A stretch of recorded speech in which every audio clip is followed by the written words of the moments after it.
இது என்னோட ID card.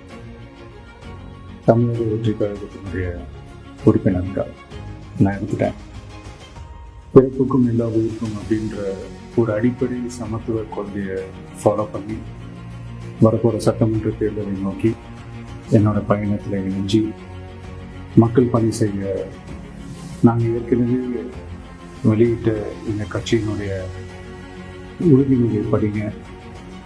உங்கள் எல்லாருக்கும் பிடிச்சிருந்ததுன்னா, நீங்கள் எல்லாரும் விருப்பப்பட்டீங்கன்னா ஜாயின் பண்ணுங்க ப்ளீஸ். இது ரொம்ப ஈஸி தான், easy to access. Thank you, bye.